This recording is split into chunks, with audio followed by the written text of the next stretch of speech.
Good evening, everybody. Once again, this is the UFC 130 post-fight recap with Stann Thunderheart. And tonight, well, let me put it to you like this. There have been plenty of great fights except for two fights that I will mention. I'm just going to get right to it. But tonight, I mean, give all the credit to a lot of the fighters who actually really went out and did their best and actually went to give their hearts out and their techniques and everything that made those fights very excited. I'm going to congratulate all of them tonight, and there's a reason why I'm saying this right now. I'm going to run down the list, so here we go. Renan Barao versus Escovedo, and the winner is Renan Barao, unanimous decision. Michael McDonald versus Chris Cariaso, and the winner is Michael McDonald, split decision. Too bad I couldn't see any rest of these fights. I wonder how these two were, but congratulations to all the winners to those. And then Gleison Tibau versus Rafaello Oliveira, and the winner is Gleison Tibau, submission via rear naked choke. I mean, this was an action-packed fight. I mean, my goodness. I mean, these two really went at it, started striking, kicking, and it was a fast-paced action the first round. They were even rolling around jiu-jitsu, counter holds, wrestling, everything like that.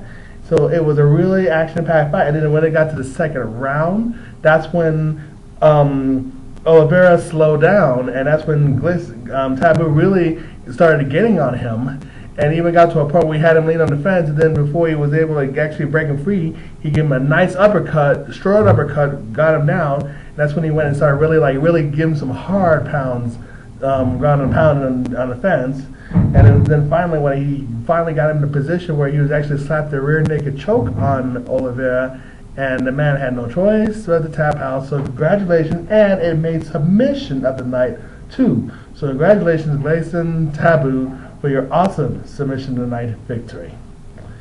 And Kendall Grove versus Tim Boetsch, and the winner is Tim Boetsch, unanimous decision. I mean, this was a pretty good fight overall too.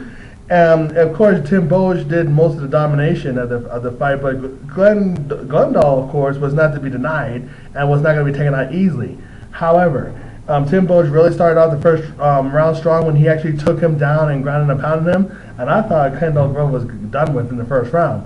But he hung in there and kept fighting back with strikes and different leg kicks and things like that, but it was not even like pressing him against the fence a few times, which helped him actually survive, but it was not enough to really fend off against Tim Boetsch's takedowns, vicious takedowns and grounds and pounds, and even good striking and hitting targets. So congratulations, Tim Boetsch, on your unanimous decision victory.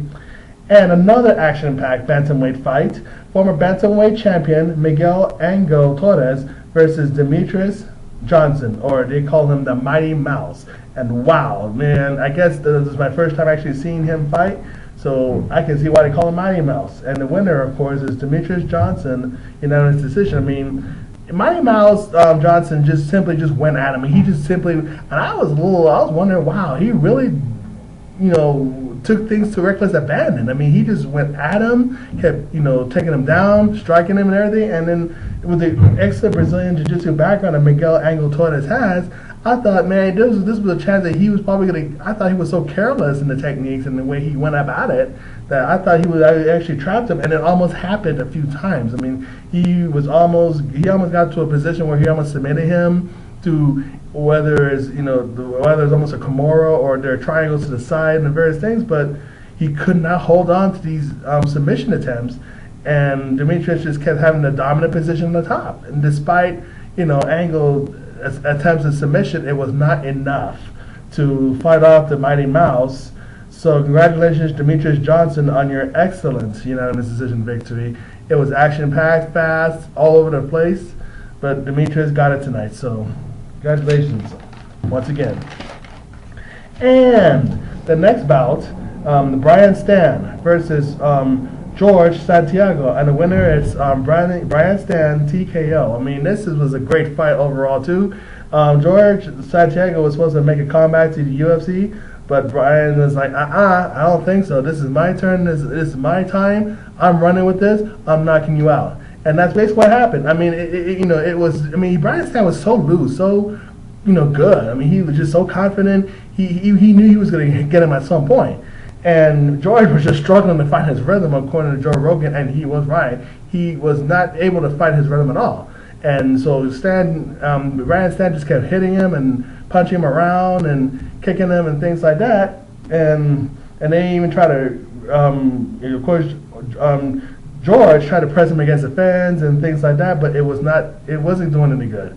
And then by the second round, that's when things really went downhill for George. And when basically Ryan hit him, knocked him down to a point where he actually finally punched. No, actually, he rained down punches on him to his right hand, holding his leg, and rained down punches on him really hard. That referee just stopped the fight. Says, "Okay, stop. Ryan Stann, you're the winner. You're the man. Let's give it to you. You beat him. Good. Good night." So, and then good night for George Santiago, and we'll see what's going to happen from his career from this point on. So, in any event, let's go on to the next match. Thiago Alves versus Rick Story, and the winner is Rick Story, unanimous decision. I mean, this was a very good fight. I knew Rick Story made some mistakes in that fight, but I also knew that if he continued to make mistakes, he was going to get knocked up by Thiago. But fortunately, he used his wrestling to tie him up enough to do knee strikes to the thighs, knee strikes to the calves, to the stomach, and actually throwing some good punches. But he did a lot of domination in wrestling, including takedowns too. So those helps with the points. But he definitely, but when he made a mistake in trying to strike with Thiago would always hit him clean and hit him in certain places. But then once again, Rick Story would wise up enough not to try to strike at him too long with him, and would start wrestling and grappling with him, holding him up and kicking him and doing different things. But it was not enough to finish Thiago. But Thiago didn't do enough strikes and different things to really finish off Rick Story either. So Rick Story, with his dominant wrestling performance, once he got to wrestling, but when he tried to strike with Thiago Alves, it wasn't doing him any good. So congratulations once again on Rick Story for unanimous decision victory on that. So Thiago had a good winning streak, but now he's going to have to get back to the old drawing board and actually get more training and get some stuff done where he needs to really get further in this game. And improving wrestling will be a best thing for him to do at this point. So in any event, the next event, Stefan Struve versus Travis Browne. Undefeated Travis Browne, and the winner, and still undefeated, Travis Browne via knockout. And it also had finishing first turning point of the night. So congratulations, Travis Browne.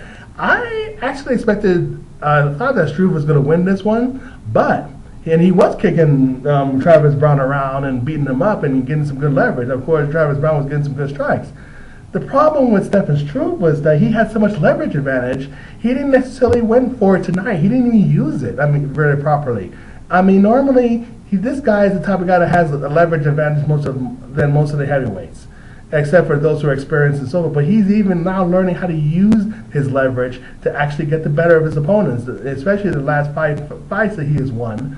But tonight, he got stopped because first of all, when he was supposed to have him in the anaconda choke, he didn't turn him, but he did not hold on him either. He knew he had him, but yet he hesitated to really slap it all the way. And I didn't understand that at all. And on top of that, the guy escaped the anaconda choke attempt that Stefan Struve tried to attempt. And what's even worse is that he kind of got lazy when he got on the feet, and rather than actually going for the knee, instead Travis Browne did a nice Superman punch, hit him right square to the jaw. Stefan Struve was just out like a light before he even landed on the ground. And man, he was like, he got knocked out, and that's when Travis Browne threw a couple of nice hammer fists. And then the referee was like, okay, that's it. So congratulations on via knockout victory on Travis Browne. So he's undefeated. Now he's going to go places. And as far as Stefan Struve is concerned, now he's going to have to go back to the old drawing board and really, fix up his mistakes. And hopefully, sooner rather than later, he will learn to use his leverages all the way and not hesitate and not get lazy and not thinking that, you got to match one, now you can get lazy. No, he has to get to the play game plan and actually finish the fight. He's good at finishing fights. I just did not understand why he did it tonight, but I think he got a little bit overconfident. So hopefully he get back with his training camp and learn from his mistakes, not to be so overzealous or thinking that he's got the match won before the fight is really officially over, as according to what the referee actually says. So Stefan Struve, he's still a future champ, nonetheless, and he's going to, like I say, he will come back stronger after this. Once he learns that he cannot get cocky and get lazy in the middle of a fight. You can't do that. So, once again, though, not taking anything from Travis Browne. Congratulations on him for an awesome, great victory. And the co-main event of the evening was one of those fights that was not necessarily the best fights around. Was Frank Mir versus Big Country Roy Nelson, and the winner by unanimous decision, Frank Mir. This fight, I have to say, ladies and gentlemen, boys and girls, was one of the most disappointing, sorriest ass fights I have ever seen in a long, long, long time. I mean, I thought Frank Mir was actually going to get him via submission or knockout in a strong fashion, but Frank Mir looked dead, and so did Roy Nelson. Now, of course, anybody in the right mind would expect Roy Nelson to look dead, but not Frank Mir. I mean, a former two-time UFC heavyweight champion looking dead. It's heartening. I almost wanted to cry just seeing him, just the way he was gassing out on him, especially after the first round. Oh, come on, man. I mean, and then Roy Nelson wasn't any better. I mean, he was just barely hanging on for dear life. I mean, he wasn't even trying to dominate him. He tried to do his best and everything, but he did not really did an excellent job. I mean, Frank Mir, the only reason why he did so well was because he landed a few more strikes than him, took him down a few more times in each round, and landed a couple of nice strong elbows, but even that he did not follow through. I mean, Frank Mir looked like he was struggling. Does not look good, Frank. It doesn't look good. It was so bad. People were booing. I was just like, oh, you've got to be kidding me. It was so disappointing. So, nonetheless, I will congratulate you, Frank, because you got the victory, but it was not the strongest that I've seen. And I have seen both those guys perform better. That's what's even most disappointing. They've actually performed better than this. I'm just going to go on to the next main event because that main event wasn't any better either, and that is Quinton Rampage Jackson versus Matt Hamill, and the winner is Quinton Jackson, the unanimous decision, but still, again, it was not a very strong finish. I mean, Quinton Jackson came out like all aggressive and everything, but I looked at him and I was like, something was missing with him.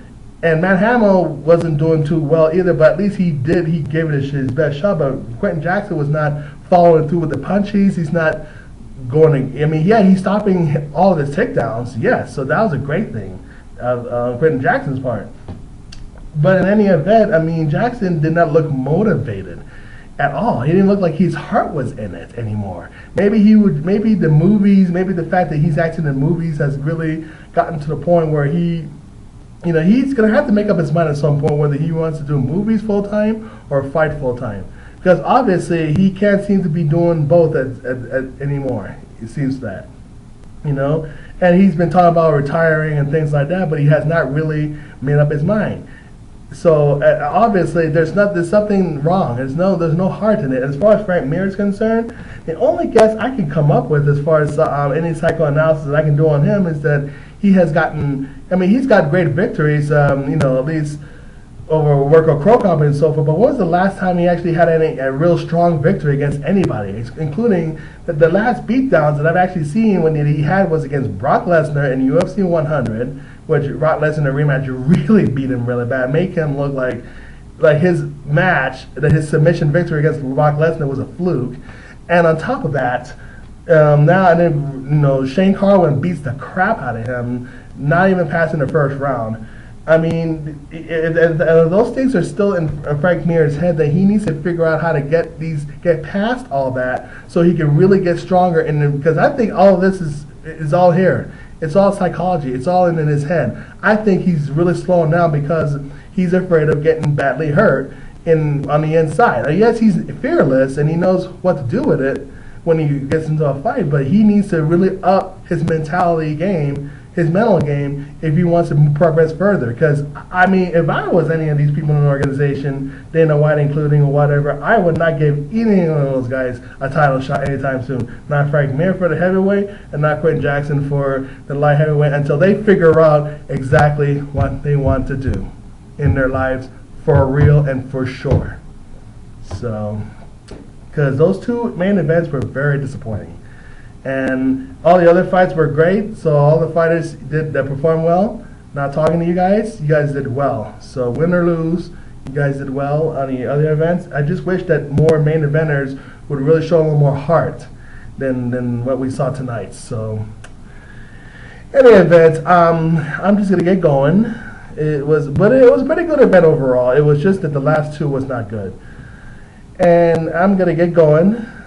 This has been one of those interesting nights. Take care, and I'll be talking to you guys again soon. Healing. It is all that is.